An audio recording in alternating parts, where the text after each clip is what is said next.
Hi, and Hello. welcome to another episode of Rule of Carnage. This is where, Oh, what year is it, Glenn? I mean, literally currently, or when people are seeing this, because that's a question that's Don't give away the magic. way, way too complicated. It is the year 2023, people of 48 hours or so's time. Um, yes, this is where myself, Glenn Ford, a games designer and developer, chats to this guy, Mike Hutchinson, a games designer and developer, about generally about designing better miniatures games. But it is, if you're watching this as the video pops up, you'll be aware. And if you're watching this in the distant future, where YouTube has been archived for all of eternity, might not be aware, around about the festive season. And we just popped up a couple of recent videos of a more light-hearted tone. And we thought it'd be nice to just pop up a little video about what we did over the holidays, which is to say, the things we're reading at the moment that are sort of around and inspiring us, and those sorts of things, the games we've been playing and how they're inspiring, and sort of making us think about things, and also maybe some of the game related gifts that we got over Christmas that might be of interest and relevance, that we got or maybe had to purchase for ourselves. Thus is ever the way of the nerd who has very, very specific requirements. Well, that's the beauty of of an Amazon wish list now, is you can you put down something very, very specific, mail it to somebody, they just have to click a box and put. My little brother Tom, bless his heart, he once went into a Games Workshop and bought me a model, and he thought that the Tree Man, the Ent model, was super cool looking, and so that got thrust into his hands, and he gave me that for Christmas. I've never once played the Lord of the Rings miniature game, but then I subsequently built an entire Wood Elf army to justify that incorrect present. So it still works. Did you paint the Wood Elf army? I actually did in that case. What I did was I painted everything 3 colors and then I washed it black with black ink, and I hated it and never returned to highlight it because the whole thing looked like garbage after it. Oh god, I remember going up against a tournament army which was all spray painted black, pink heads, literally pink heads, where somebody had gone across with like a house brush across the heads, and white feet, and they went, what, it's a 3-color minimum, this is a tournament acceptable army, you're not allowed to knock me down on points for not having painted it. Anyway, so we'll open with what we've been reading over the holiday season. It seems as good as a one of the 3 to open with. Now, Mike suggested having this chat, and I was sort of thinking about what I have been reading over the holiday season, and for some reason, I've been reading art books, 2 art books specifically. One called The Sick Rose, which is a very, very beautiful and beautifully presented book of the art of recording disease, and physical infirmity within the human body.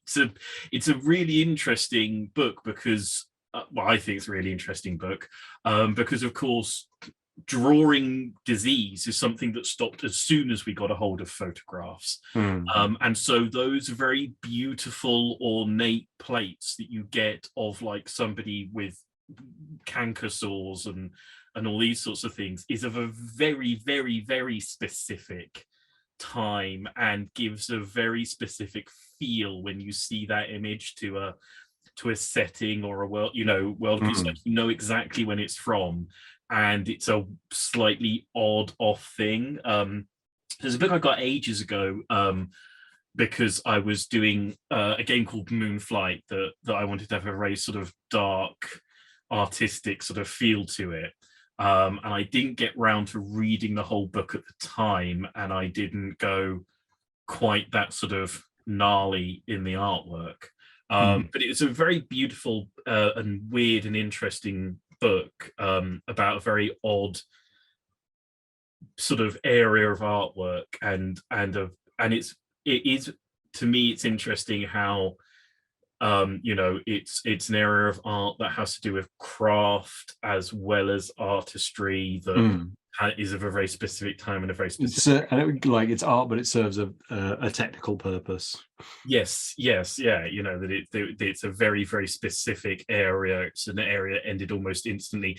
I remember when I picked the book up originally, it was on a series of books, and the one next to it was a thing called I think it's called The Wax Venus, which was a book in the same series about these waxwork sculptures that they used to take around medical schools for, you know, showing dissection without obviously showing dissection, and it's Mm. incredibly finely crafted like female forms that were for taking a part in various forms of like pregnancy and disease and all those sorts of things. It's a, yeah, weird macabre little world.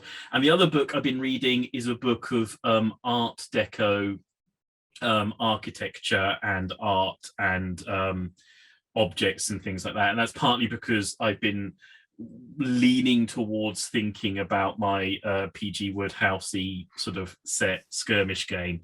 Nice. And obviously Art Deco is a very, very strong look and really great for Mm. things like fonts and designs and graphic design. And I think this relates to something you mentioned in a previous conversation, which is, first of all, I'm very magpie-ish about like art books and art reference books. It's one of those things that I like to have physical art books to go through when I'm looking at references. It's like I've got a book of Bruegel's art because I wanted to reference a bunch of that in Moonflight, and it's one of those things where it's I really am one of the things where it's not the same doing it digitally. And Yeah, no, I totally agree. Because if you want, and for me, I find music does the same thing. Like if you want to luxuriate in a sort of mood, then putting some music on or opening a physical art book and just sort of engaging with it, I find that way better than like sitting down to read a novel or watching a movie, because those tend to be like too engaging, as opposed to, okay, I'm thinking about the game, I'm making some notes, but I'm flipping through these things, or I'm gathering kind of different books and sort of putting images together just to sort of see whether it sparks ideas. And yeah, and I've got a bunch of books where it's like these feel like the sort of art books that are going to be right at some point. It's like I've got an Aubrey Beardsley book. He's the chap who did the illustration for like Oscar Wilde's plays and things. And it's yeah. like this feels like the sort of thing I would love to sort of reference or touch on. I've nowhere near anything to do with it, but it's like that book was there, and it's like, yeah, that'll go on the shelf. That'll get referenced at some point. Mm. So yeah, as a general, yeah, picking up art books is always a good idea, and then holding on to them and holding them off until they're actually going to reference what you're looking at. So that's what I did read over the sort of the general holiday period season. What about yourself, Mike? What have you been? Well, avoiding a couple of books that were read for work and so aren't really on topic. I can't make them be on topic. The only thing that I read that's sort of relevant to this channel is this fabulous hardback book, Sea Battle Games by P. Dunn, which is partly research for Pacific Command. This is like 1970, yeah, first published 1970. So this is just one chap's kind of meditations on wargaming different periods in naval fighting, but it has this really, and I wasn't sure what to expect from it. I think I saw a reference to this in another book that I was reading a couple of months ago, and so I picked it up. But one thing that it has in this, and we'll probably get into this into in subsequent conversations, but as well as sort of here's some ideas about how to game particular periods, he has a section where he takes like large scale strategic campaigns and gives 3 different ways of approaching them based on the amount of secrecy you can be bothered to faff about with, and gives a sort of double blind, single blind, and not blind at all campaign map options. So yeah, it's little book. I think I don't know if you can get a reprint of this from the war game. I can't remember the name of the series, the great series where they've been reprinting everything. Oh, they did all the Project. Don Featherstones. Yeah, the wargaming project series. But as I've been picking those up, the way that they've been put together is really nice because they pull together bits and bobs that haven't been included in the other books. But I'm finding that consuming the actually like smells like the 70s hardback versions is sort of more, it's more inspirational. It's like you're saying with those art books, this kind of has a bit more of a talismanic feel to me. So as I'm flipping through the old feeling paper and reading the old fonts and stuff, like the words kind of, I don't know, they just carry more of the color of the era. But anyway, I'll probably talk more about what P. Dunn says, because I think he's got quite an interesting window on what wargaming was like in 1970. Right. Well, the next conversation might be more into part of that idea. So the next thing that you said we chat about is what we played over the holiday season. It's the season of getting together with friends and family and cracking out some board games. Unlikely we've played any miniature games, although I have played one. But I guess board games, card games, and indeed video games, all good inspiration for the game design mill. So yeah. Lay it on us, Clem. What have you played? So board games that I played over the Christmas season were Barbarossa, not the weird anime Nazi piece of malarkey, which no, hastens to clarify. That's very odd. The Spiel des Jahres winning Sculpty Plasticini game. Oh right. Spiel des Jahres in which year roughly? Oh, I think like late 70s. I'll double check that. Well, it's a funny one because it's by the same guy who did Catan. Oh right. And what it is you get a bit of plasticine and you mold a thing, like you physically make a thing, and then everyone basically sort of takes turns guessing what everybody else's thing is or asking for letters for it. Okay. And if you're the first person to be guessed, you lose points. If you're the last person to be guessed, you lose points. If you're the middle person to be guessed, you gain points. Okay, nice. So it's got a sort of similar tension to Fake Artist in New York, insofar as you want to do a good enough drawing, but not a too good drawing. Yeah. So the concept of it is you're meant to do like something slightly abstract, but not too abstract. Although in practice, just do your absolute level best to make a thing out of. Because if you're making a model out of a bit of plasticine that big, and you've got to do a beekeeper, I guarantee your best shot is not going to be too obvious. And what is interesting about it, though, like as a general design rule, is that we also played pictures, which is the Spiel des Jahres winner from I think either last year or the year before. Now that's a game where basically you get a bunch of photographs of like scenes and things, and everyone is given sort of weird materials. So one person gets a handful of pebbles and some sticks, one person gets a couple of shoelaces, one person gets a set of like Euro cubes, etc.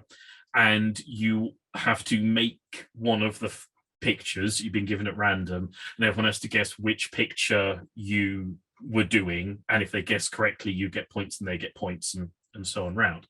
And the reason it's interesting is I think that Barbarossa is like the game around it is quite poorly designed. It's like you have to do a roll and move to see whether you're going to get a guess or not, which is just bizarre.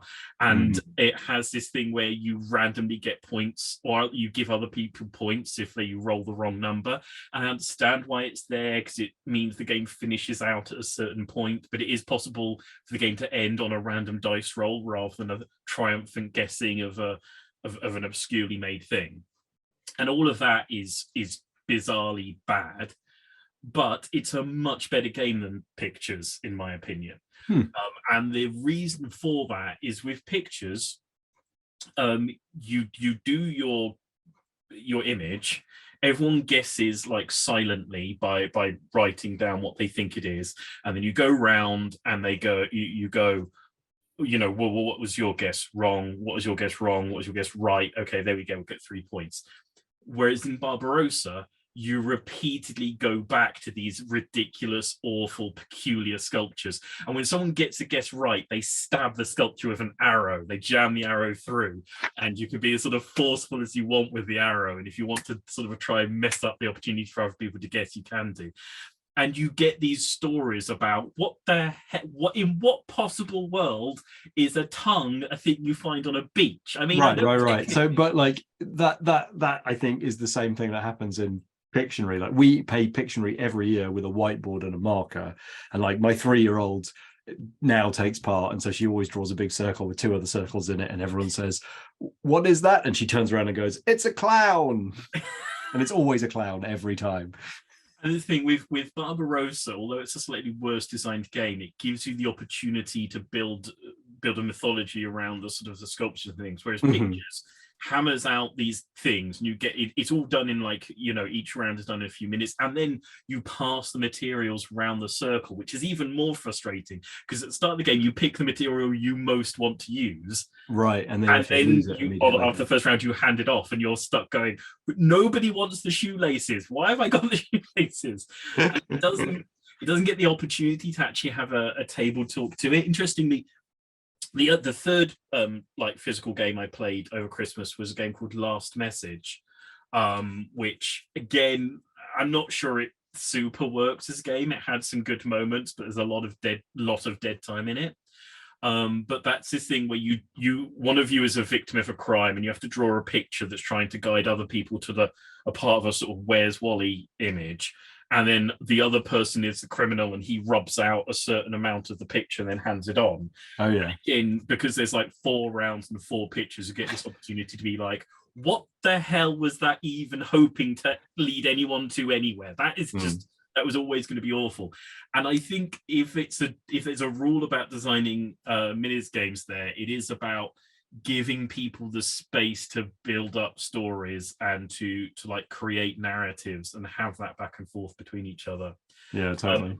Those are the physical games I've played over Christmas. What physical games have you played? So actually, I had a bumper crop this year because my sister-in-law and mother-in-law fancied playing games this year, and like ordered me to bring games round. And my 2 girls are now old enough that they can mostly engage with things. So there were a few games that we played extremely simplified versions of. Like we always play Talisman, and I've basically just made up the rules at this point, and it's basically just roll, move, draw a card, and at some point we get bored about 15 or 20 minutes in, and we go, what a good game of Talisman, and we put it away again. I mean, those aren't the made up rules of Talisman, just those are the standard rules those are basically the rules, but like there are collecting coins and worrying about your stats, and this I mean, we'll get there. Chuck it in when you get bored is right there in the rule book. Yeah, but I guess clipping the list down to things that maybe have some relevance to thinking about miniature games design.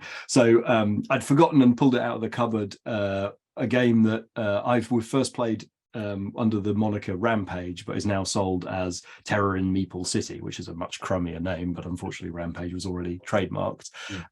Which is, you get some meeples and some cardboard sheets, and you build these buildings, and you have some little dragons, and you drop them from a height to smash the buildings, or you flick trucks off of the top of their heads, or you put your chin on the top of them and you blow the meeples around. And it's just so, like, the 3-year-old absolutely adored it, the 5-year-old adored it, like my mother-in-law thought it was hilarious, and like that physicality and that playfulness and that destructiveness was really, really delightful. And it's not something that you can ever really get away with in miniature games, because everyone's miniatures are too precious and they're made of breakable substances and stuff. But I do think that sort of, it's not even skill based, it's like that sort of tactile destruction based gaming is maybe something that is yet to be examined with sort of non-discrete miniature gaming. Yeah, we might have a chat about sort of performative uncertainty in games at some point. I would like to do so. All right, and because one of the ways that this game works is that you got to flick you get a disc that's their feet of your monster, and you got to flick that into exactly the right spot in order to achieve whatever it is that you wanted to do. So, like some other sort of flicking around games, there's a physical skill based thing that you have to adapt. If there's a 5-year-old playing, then you give her some leeway, etc. Yeah. So yeah, and then this is miniature adjacent, but I went to Wayland Games online store to purchase a particular rule book. I can't remember which wargame rule book I was picking up, and they literally insisted. They gave me 100% discount token for a game called Bill and Ted Riff in Time, which they themselves have manufactured and clearly have a significant wall of boxes that they need to get rid of. But I'm here to tell you that we played Bill and Ted Riff in Time, and it's actually really good. It's really good, despite the fact that like half of the cards are printed incorrectly front and back, and one of the cards just had like a test card instead of a back accidentally printed on it. But the game's really good. It's like there's a bunch of locations that are all connected. Every location is itself a little dial that's ticking up, and it's got a really pandemic collab feel where you will have to rush around picking up things and dropping them in the right place whilst keeping all of the dials under control. And we played it once and we absolutely hideously failed, and we realized straight away that we'd sort of got off on the wrong foot strategically, and we were delighted by the fact that the game had kicked our ass and wanted to play it again. I'd say the physical game I forgot is our now traditional game of Risk Legacy. Oh, nice. Which using the board that you have. Oh, well, no, you play one a year, don't you? We play one a year, so it's been a full decade, and we're not yet through the standard campaign. Although, and this is a rule about campaign games, we are now at the point where, without any excessive arrogance, the result is fairly predetermined. One of us, so each time you win a game, you get a nuke, and you can use a nuke to force the dice roll to be a 6. One of the players has 1 nuke, one of the players has 1 nuke, one of the players has 0 nukes, one of the players has 3 nukes, and one of the players has 8 nukes. And this is an important lesson about not giving a good player an advantage to leverage in a campaign game. Yeah, give everybody else the nukes. And particularly what's great about Risk Legacy is that you to win, rather than you can win by wiping everybody else out, you can win by getting like 5 stars, and you can get a star by grabbing somebody's capital. They're like the location they start off in. So what it means is that if you just punch right through and grab a couple of capitals, the game ended on halfway through turn 2, because somebody went, oh look, I've got so many nukes. It's not really worth waiting 12 months for that. There's no way you're going to stop me punching through these 4 locations. And so but that was the other physical game we played. Nice. We had a topic a few episodes back where you were asking me for the Ghost of Christmas Future, like what am I looking forwards to touching and playing? And I didn't have a super strong answer to that. Like I just picked up A Song of Ice and Fire, I was interested to get that on the table. And then the next morning, from out of the Ghost of Christmas Past arrived Aeon Trespass Odyssey, which I kickstarted in September of 2019. So more than 3 years later, and it's a huge coffin box, like the same size as Kingdom Death. And in fact, it's basically Kingdom Death, but like instead of a matte black with a shiny black writing, it's matte white with a shiny writing. And they've really been inspired by it. And you fold it out and it's just got like a Kingdom Death board, except it's like Greek mythology. But oh my God, the miniatures are so good. And the gameplay's not too shabby, actually. So it's like they've got really caught on this idea of what if combat was inverted insofar as the more punishment you take, the cooler you get. And so the game is built around the premise that you probably can't beat the monster until you engage and get damaged, and a few of you get damaged in interesting ways, and then your powers combine, because getting damaged is brilliant and you get crosser and you get more powers and stuff. So yeah, it's I wouldn't recommend people just pick it up on a whim to explore the system, because I imagine at this point it's like 400 quid and it just goes on the table. But interesting approach to combat and inverting the standard like erosion and getting less to do rather than more to do throughout the game. So in relation to that, maybe what things we received for Christmas that might be vaguely relevant. I picked up another Donald Featherstone book, Nice. just Donald Featherstone's War Games. I think the sort of the basic one that came through for me. Oh yeah, But that's his first book, and it's a fabulous document. yes, board games that tell stories is the design book that I asked for this year.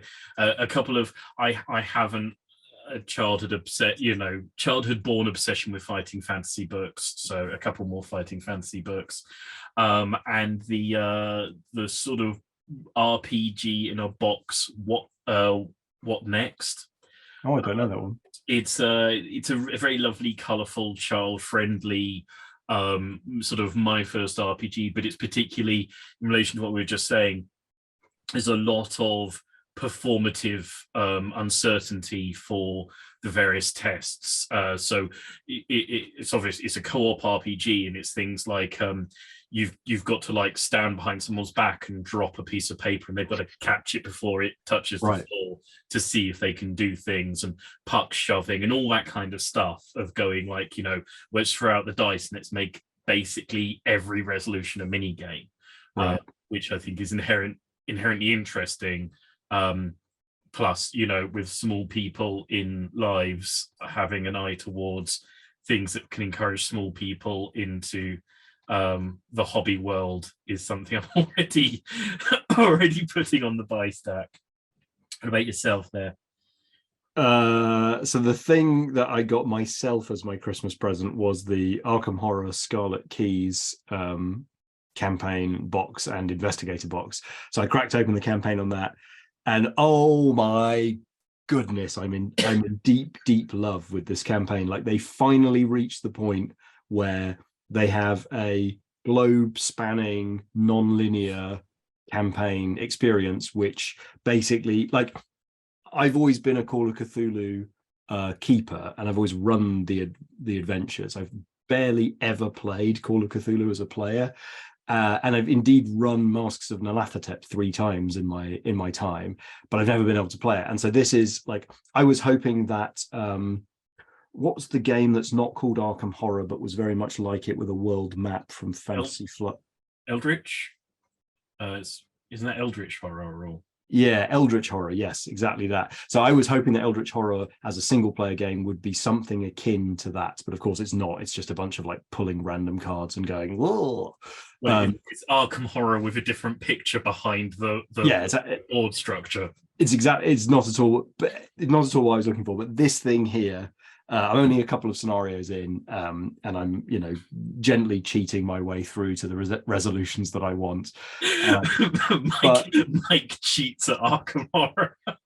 I mean, it's just like I'm there for the thrill of this thing, and it's so exciting to be able to play something akin to Master of Nyarlathotep, but by myself on a tabletop with these gloriously illustrated cards. So I don't know, like I think at this point, if I was going to recommend the game to anyone, I think I would say pick up the core box and pick up the Scarlet Keys box, because it's just a work of magic. Yeah, I mean, it's got this ring-bound book with lots of different pages, and the cool thing is that you're normally not allowed to peer ahead at the scenarios in the campaigns. You don't really know what's going on, but in this case, there's a conceit where, quite like just in the prologue, you get thrust a manila envelope full of like player handouts, just like you would in the opening kind of couple of sessions of a Call of Cthulhu thing. And then you're flipping through these handouts going, the hell does all this mean? But you're allowed to look at it all and follow it through and try and figure out like, oh, I wonder what the story's supposed to be here, and I wonder whether these people are friends or enemies. And it's just so good. I'm genuinely curious as to why Fantasy Flight made the change in the distribution model for Arkham Horror, and I suspect it was made for very real practical reasons, to do with the fact that stores didn't like the Mythos pack version for fairly obvious reasons. But I love the fact that whatever the practical reasons for them doing it, they've absolutely turned it into a major advantage. Right? Yeah, the designers have gone, fine, brilliant. This is actually a way more interesting format for us. This gives us loads more optionality. Let's design into that. And this Scarlet Keys box, it just could never have existed in the old format. And so it's a Yeah, wonderful object, and I'm thoroughly looking forward yeah, to yeah, bathing in it. yeah. As you know, I've been playing through Edge of the Earth, Mm. Arkham Horror campaign, and it is definitely one of.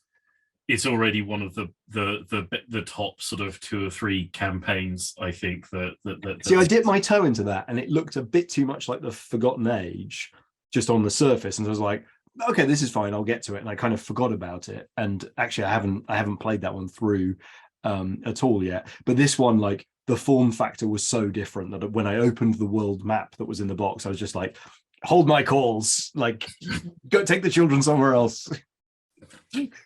Okie dokie. Well, that is what we have been doing over the holiday. Well, there's only one other question, which is, did you play any video games? Yeah.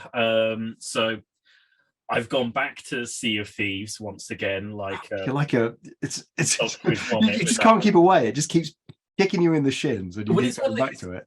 It's one of the, it's like many sort of like long-term relationships where I want to love it more than I do, and there are things I love about it, and I think I've come to the point of getting sick of it again, so I'll go off and then I'll come back to it. But the things it does well I love so much, and the things it does badly are just like, it's not a healthy relationship with that game. And so, yeah, so I've gone back to Sea of Thieves, and I think I might have to stop off from that for a little bit. Played a fantastic game called Epistory, which is an odd little beastie of a game. You're a girl riding a giant fox, and it's a typing sort of combat game. So these things come at you and you have to type words attached to them before they get to you and kill you, and the words get longer and longer as the beasts get bigger. And it has a do you have to type it accurately, or do you get like a couple of goes? Or well, you can get it wrong as many times. You get bonuses. Okay, that's good, because I'm fast but messy. Well, yeah, you can mess it up as much as you like, although sometimes if you have more than one person on screen who share letters and you accidentally type the letters to the wrong then it like directs, it switches you across to the other enemy and you lose your progress on the first enemy, so that can be an issue. And it's just a very beautiful, the whole That's world cool. It plays out in this sort of origami structure, so you come to a new area and it unfolds like paper. And it's a very beautiful game, and it has a lovely plot, and but still manages to be very, very tense and quite tough in parts. And HP Lovecraft's Dagon, which is free to play on Steam, walking simulator of Dagon, with little snippets of like history and background. You basically you walk through these scenes and you click on things. It tells you, narrates a bit of the story, and some of them you click on and it says, oh, interestingly, morphine addiction was blah blah blah, and that was quite a jolly sort of little walking simulator version of Dagon. So those are the digital games that I've played through over. I did not have very much time, but the small amount of time that I did have, I searched best games of 2022, and a few lists had Elden Ring at number 1. Fine, played that, but a couple had Stray at number 2, so I picked up that and started exploring that. So in this, the graphics are amazing, so the experience of inhabiting the body of a cat, which is what you play as. It's just a cat. It's very, very accurately rendered, both in its visuals and its behavior. And the control, it's a sort of adventure puzzle game where you have to platform your way around. And the controls are, you can jump, you can run, you can meow, or you can scratch things, and you have to escape the maze using those things. And it's totally, I'm totally loving it. It's very, very charming. Delightfully lovely. Okay, that is then what we read, were gifted and played both physically and in the digital realm over the Christmas period. Some of them are inspirational to tabletop game design. Some of them are just things what we did undo. But let's just have cats in. More miniature games with cats in, please. I think that would be a splendid thing. please drop into the comments section and let us know what you've been playing recently. If you're a digital sculptor interested in a 54mm cat-based game with interchangeable cat parts, get in contact. I think I've got an idea. There might be an ongoing thing coming up here. Let us know what you got for Christmas. Let us know what you played for Christmas. Let us know what you read for Christmas. Let us know what inspired you over the Christmas period in your designs and the games you want to play and the games that you are making. Drop us a comment in the comment section. Shout at us in the Discord. It's lovely and discordant in there and lots of chattering going on, and we love to hear from you all. Hit us up on social media, mash the like and subscribe button until your fingers bleed, but for now it's going to be a thank you and a goodbye for this episode of Rule of Carnage. So thank you and goodbye. Goodbye. Bye-bye.